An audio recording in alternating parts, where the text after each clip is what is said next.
This is Chad Gamin, bringing you your gaming news for February 2016. Let's get the stores going here. Peter Molyneux has launched a spin-off of Godus, Godus Wars. The game is set to be a bloody and warlock RTS, separate from Godus' tranquil and peaceful nature. The problem is, when Godus was first kickstarted in 2012, 22 Cans estimated the game would take them 7 to 9 months to complete. 7 to 9 months later, they released on Steam, in early access.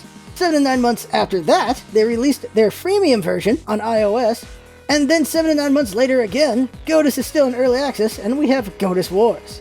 I think you can see why fans and backers are in a bit of a tizzy with Mr. Molyneux. So look forward to probably October's gaming news, where I'm sure we'll have the next round of Godus fuck-ups. At least they're consistent. Former Xbox One exclusive, Quantum Break, is getting a PC release. Despite strong ties to the Xbox platform, Remedy Entertainment has announced that they will be releasing their upcoming game, Quantum Break, on Windows 10. Not only that, but digital pre-orders of the game on Xbox will receive the Windows version for free. Unfortunately, not everyone is happy about this, with some fans saying they will cancel their pre-orders over this announcement. These people are what we at the Gaming News like to call the dumbs, so we won't talk about them anymore. Instead, I'd like to draw your attention to the ridiculous recommended specs for the game. A 4GHz i7 processor and a 6GB NVIDIA 980 Ti. That's about $1,000 in computer hardware. That's about the cost of 3 Xbox Ones. But I mean, you're still getting the PC version for free, right? After last month's news that the Oculus Rift was available for $600, Valve has opened pre-orders for their own Vive VR headset at $800. Now you might be thinking, $800 sounds a bit high, but if you were already down with the Rift for $200 more than you were expecting, then what's another $200 more for the Vive? And if you're down with the Vive for $200 more, then what's another $2,200 more for the HoloLens, which Microsoft opened pre-orders for at $3,000? Huh. Sony better get the Morpheus out quick, because these prices might be getting a bit OTT. OTT? What does that mean? Over the top?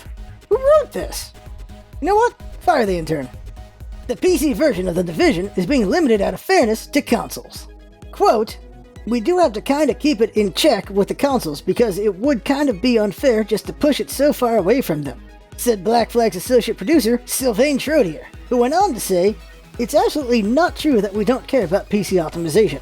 If we didn't care about PC optimization, then we would not have such a big team in Kiev. We have a team dedicated just to the PC version in Kiev." End quote.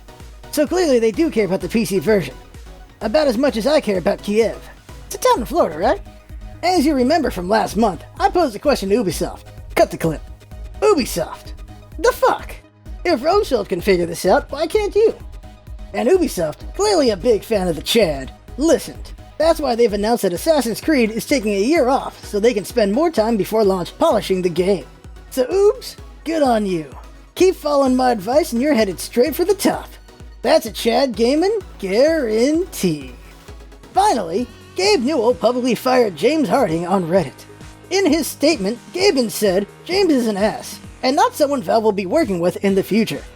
Now you might not know, but Valve was one of those turn-of-the-century, free-thinking, no-bosses, hippy-dippy bullshit software companies that doesn't do anything unless a majority of the company can agree to work on the project. This is why the only game they've released in the last 5 years was Dota 2. A standalone release of a pre-existing mod. This also tells you how much of an ass James Harding must have been. If a company who can't agree often enough to count to 3 can agree that you need to go, maybe you want to rethink your life choices there, James.